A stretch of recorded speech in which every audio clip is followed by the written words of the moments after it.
Mère/Source nous raconte l'histoire, jamais révélée auparavant, de notre grande chute et de notre actuelle ascension. 24 avril 2015 transmis par Catherine May, flamme jumelle de Sananda. Mes bien-aimés enfants terrestres, il est enfin temps que vous connaissiez la vérité de votre histoire, en ce qui concerne votre chute dans les ténèbres et votre actuel retour héroïque vers la lumière. Je vais commencer à vous raconter ces vérités ici, avec une suite dans les chapitres suivants. Les origines des planètes des ténèbres. Cela a commencé sur une planète très éloignée, dans une autre galaxie, que vos scientifiques n'ont pas encore identifiée. Il s'agissait de la première expérience avec les ténèbres sur une planète de 4e dimension. Nous ne savions pas que les conséquences aboutiraient à permettre à nos enfants, qui étaient formés à co-créer avec nous dans l'amour et la lumière, de faire l'expérience d'être séparés de nous et de leur donner la liberté d'utiliser leur pouvoir de création en utilisant les énergies des ténèbres nouvellement introduites. Vous pouvez vous représenter ces énergies comme étant des forces d'antimatière. Elles ne créaient rien, selon votre représentation, mais elles pouvaient détruire quelque chose qui était préalablement créé, la réduire à ses composants initiaux, comme vous diriez. Comme décuire un gâteau. Il n'y avait rien d'intrinsèquement mauvais dans ces énergies, mais nous étions conscients de la possibilité de leur mauvaise utilisation, et donc nous avions prévenu tous nos enfants du danger d'expérimenter avec ces forces. Ils savaient le soutien que nous apportions à leurs efforts pour créer selon de nouvelles manières, de chercher une plus grande perfection, beauté et variété, mais on les avait également prévenus de ne pas s'approcher de l'arbre de la connaissance du bien et du mal, les extrêmes des énergies de lumière et des ténèbres. Comme nous l'avons appris depuis, nos enfants étaient attirés par le fait de faire exploser des choses pour observer les résultats de leurs actions. Ils n'étaient pas autorisés à faire exploser ce que nous avions créé, mais uniquement les petites créations qu'ils avaient faites, comme détruire votre propre château de sable, pour ainsi dire. C'était permis car il ne semblait y avoir rien de vraiment destructeur, car ils créaient des structures pour les détruire, et leur création, en réalité des ratages, c'est-il avéré, n'avait pas d'âme et donc pas de force vitale. Malheureusement, il n'a fallu que peu de temps pour que ces expérimentations ne commencent à déraper. Comme tous les jeux d'enfants qui comportent un élément destructeur, celui-ci a eu des conséquences inattendues. Maintenant, avant que vous ne pensiez que nous étions des parents négligents ou inattentifs, laissez-moi vous expliquer. Ceux qui ont eu le privilège de créer une petite société sur la planète, qui avait été conçue avec et pour eux étaient nos enfants les plus âgés, ceux qui avaient travaillé à nos côtés pendant des éons, apprenant les lois et les fonctionnements des univers de matière. Nous avions formé nos enfants à devenir des co-créateurs avec nous, des partenaires dans le merveilleux processus d'utiliser la pensée et le sentiment pour créer dans l'amour et la lumière, comme nous le faisons. Ils avaient été testés à l'école de création, apprenant chaque élément des effets de nos pouvoirs de créer et de détruire, à construire toujours avec amour, sans hésitation, toujours attentifs aux moindres détails de leur travail et aux conséquences de leurs actions. Ils avaient appris toutes les leçons que nous avions nous-mêmes apprises par la méthode des essais et des erreurs, sous notre supervision constante et notre amour infini. Cela a été une période de joie pour nous, de voir nos enfants grandir, et à mesure qu'ils grandissaient ils croissaient en lumière et en pouvoir. Ils s'étaient incarnés dans tout l'univers dans lequel ils vivaient en ce temps-là, se développant et créant sans cesse de nouvelles possibilités, augmentant la beauté et la variété infinie des formes de vie, alors que nous peuplions ensemble notre univers à travers ses nombreuses dimensions. Ce n'est que lorsque nos enfants ont maîtrisé la vie dans le quotient de lumière, qui leur permettait d'accéder au 9e niveau et supérieur, qu'ils ont reçu le privilège de travailler avec de l'énergie, pour nous aider à créer des formes de vie par la conscience, et seulement sous notre supervision. Ils faisaient leur chemin vers la véritable maîtrise, ce qui nous ravissait, et constituait l'aboutissement de notre rêve, qui était d'avoir des enfants qui pourraient devenir des créateurs comme nous. Ils avaient développé le modèle de la première race humaine, très similaire à bien des égards aux structures corporelles que vous avez maintenant, mais en ces temps-là les énergies étaient plus élevées, et les planètes où l'humanité s'était développée étaient pacifiques, remplies de beauté et de grande abondance. Nos enfants s'étaient incarnés de nombreuses fois dans ces premiers corps humains, avaient expérimenté un grand amour au cours de ces vies, et un groupe parmi eux avait tellement évolué en douceur aimante et en créativité, qu'ils avaient rejoint les rangs des maîtres et des archanges. Tout le ciel s'était développé et avait évolué, et la plupart des systèmes de gestion de la nourriture, de l'éducation des enfants et d'une forme décentralisée de gouvernance similaire au conseil, dont nous disposons à présent, étaient déjà en place. Nos enfants étaient de plusieurs races et avaient commencé à peupler les planètes dans des systèmes solaires dans tout l'univers. La façon de vivre et de s'épanouir variait selon la planète, mais tout avait pour but de créer une façon de vivre qui encourageait la beauté, la diversité et l'abondance. Les premières expérimentations avec les ténèbres telles que vous les connaissez maintenant, ce que vous avez appelé le mal, n'ont pas commencé en tant que telles. Cela se passait il y a de nombreux millions d'années, avant même que n'existe votre galaxie et votre système solaire. Je ne vais pas donner de nom ou citer de lieu parce que cela n'a pas d'importance pour la compréhension actuelle, et je ne veux pas mettre en cause la responsabilité de quiconque s'est depuis longtemps amendé pour les erreurs commises. La race des êtres qui ont commencé à expérimenter avec les pouvoirs de destruction de la création n'envisageait pas d'action hostile ou de souffrance. Ils avaient conçu un plan pour descendre dans les dimensions inférieures, dans lequel beaucoup de nos enfants voyaient une bonne occasion d'apprendre. Ce faisant, ils ont appris à s'accoutumer progressivement aux fréquences plus denses, développant des corps plus solides et capables de faire l'expérience de sentiments et d'émotions très intenses. C'était nouveau pour eux et demandait une pratique prudente pour apprendre à les gérer, à la manière dont de jeunes enfants apprennent à gérer les mouvements de leur corps dans l'espace. Ils étaient ambitieux et audacieux dans leur recherche de la diversité, et certains ont commencé à descendre rapidement dans les densités inférieures. En même temps, ils avaient expérimenté différentes technologies, quelque chose qui ressemble à vos voitures et vos avions, qui leur permettait de se déplacer plus rapidement à travers les environnements denses où ils ne pouvaient plus se mouvoir comme du vif argent de place en place dans leur corps de lumière, comme ils l'avaient fait dans les dimensions supérieures. Bien qu'ils aient maintenu leur connexion avec nous, ils sont devenus de plus en plus passionnés par leur propre création inanimée, sans âme, et moins intéressés par le projet divin d'exprimer l'essence de notre présence divine dans la beauté et la variété sacrée et indémêlable de la création vivante. Cela évolua progressivement, avec des accidents et des erreurs, qui causèrent blessures et douleurs à leur corps. C'était une expérience nouvelle et déconcertante pour eux, dont ils n'avaient aucune expérience, particulièrement en gérant les effets sur leur corps émotionnel. Finalement, leur expérimentation finit par causer du tort à d'autres, et leur focalisation étroite, combinée à la négligence de leur corps spirituel, commencèrent à provoquer un déséquilibre en eux et dans le monde naturel qui les entourait, rendant la guérison et le renouvellement plus difficiles. Ils se retrouvèrent plongés dans des difficultés entre eux lorsque les expérimentations explosives de l'un causaient des blessures et de la douleur à un autre, et les remèdes ne faisaient pas partie des résultats de leurs actions. En d'autres termes, ils ont oublié la loi du cercle, la connaissance que toute chose, pensée, sentiments et actions créent des effets énergétiques qui reviennent toujours à la source, et c'est ainsi que commença une descente dans l'émotion incontrôlée et le conflit sans limite. C'est un processus qui s'est déroulé selon une spirale descendante, alors que les ténèbres sous forme de méfiance et de conflit prenaient le dessus, et que les groupes commençaient à se séparer les uns des autres. Les sentiments de compétition et de ressentiment ne tardèrent pas à se muer en vengeance, et les ténèbres descendirent sur la planète. Alors que les énergies négatives augmentaient sur l'environnement dense, ils ont commencé à souffrir d'un problème similaire à celui dont l'humanité a souffert sur Terre au cours des derniers siècles. La cause et l'effet de leurs actions et la réaction à ces actions semblaient moins immédiats et donc moins évidents pour eux. Alors que leur souffrance et leur douleur augmentaient, leur confusion et leur sentiment de perte de contrôle de leur environnement augmentaient également. Ils commencèrent à s'incriminer les uns les autres, des forces inconnues, ou n'importe quoi d'autre, sauf leurs propres actions. Leur solution était de juguler leur sensitivité en fermant leur cœur, comme vous l'avez vu ici sur Terre.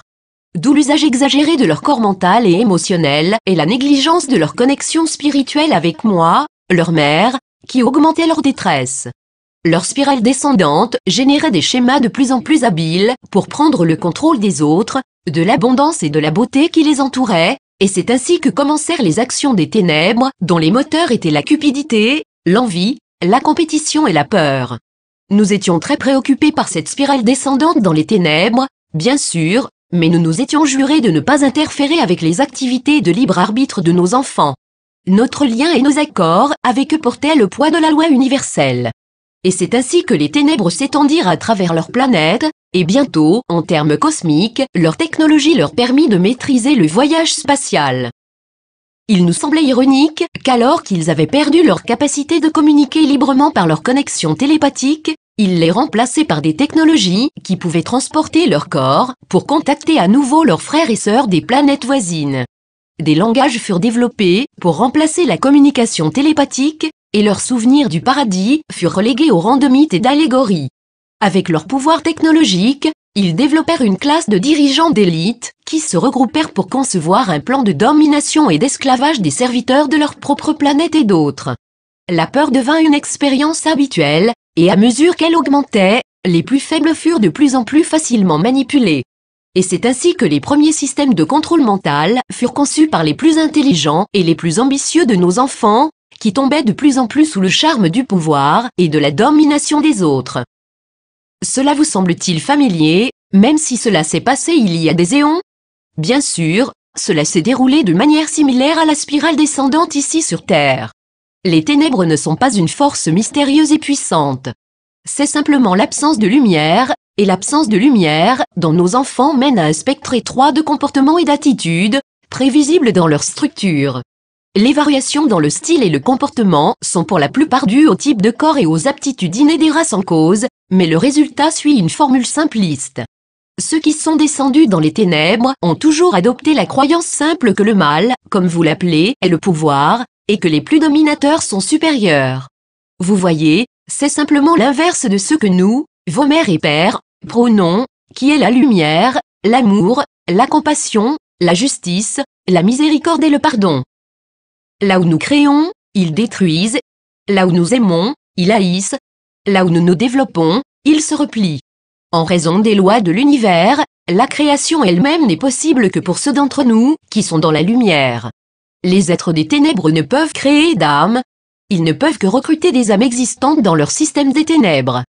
C'est pourquoi nous vous disons que toutes les âmes sont nos enfants, et que nous les aimons tous, même s'ils se sont égarés.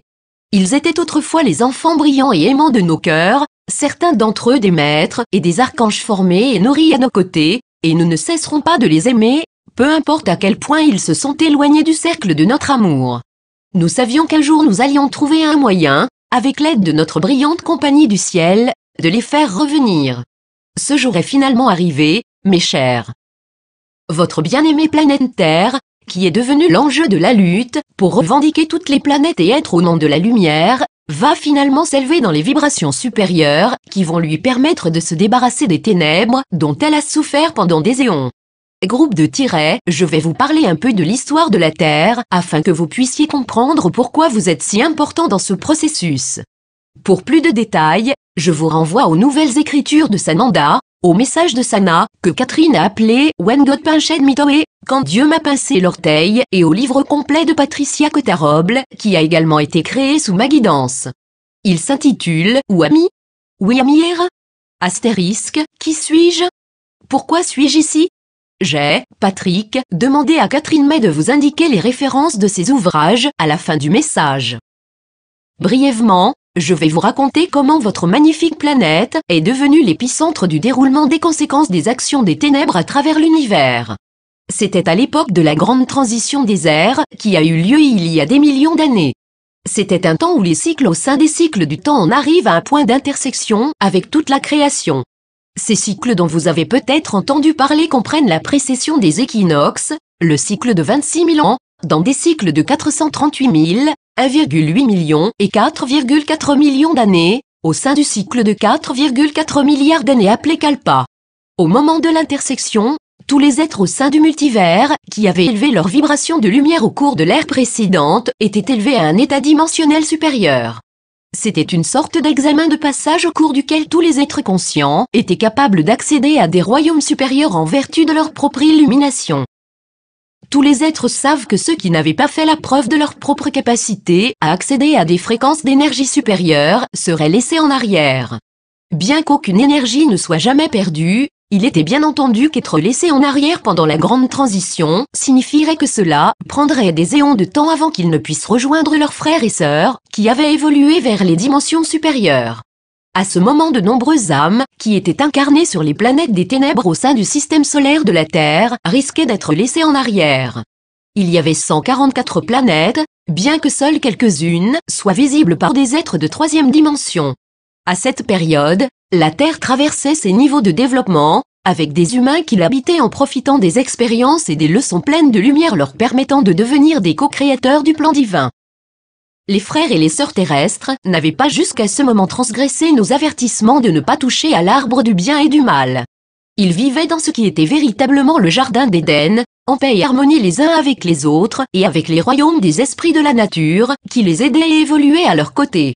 La chute de l'humanité sur la planète Terre, ce qui est connu à présent comme l'acte singulier le plus héroïque d'amour divin parmi tous nos enfants, fut ensuite commis par les enfants de la planète Terre. Ils ont fait appel à nous pour être autorisés à accueillir sur la Terre tous ceux qui auraient été autrement laissés en arrière, où ils seraient nourris dans la lumière de l'amour, jusqu'à ce qu'ils soient capables de retourner à des états vibratoires supérieurs. C'était une requête qui exigeait que la Terre reste en arrière assez longtemps pour que ceux qui avaient chuté soient restaurés aux fréquences supérieures, et donc une dispense fut accordée à la Terre pour rester dans la troisième dimension afin de servir ses frères et sœurs. Il fut convenu que les femmes de la planète Terre permettraient aux âmes endommagées et chargées de karma de s'incarner en donnant naissance à un grand nombre d'entre eux, afin de les ramener progressivement à la lumière par la seule force de leur amour. L'humanité n'avait aucune connaissance réelle des ténèbres auxquelles elle avait affaire, mais elle était disposée à faire de son mieux, et était confiante dans le fait qu'elle allait réussir. Ils se sont préparés à la venue des enfants et les ont accueillis avec amour. Et c'est ainsi que les femmes de la planète Terre aimèrent leurs enfants, dont les âmes déchirées portaient les traumatismes et les dommages d'avoir vécu dans un monde de pseudo-création, le mauvais usage du pouvoir, qui mène à des abus extrêmes et à la séparation d'avec Dieu.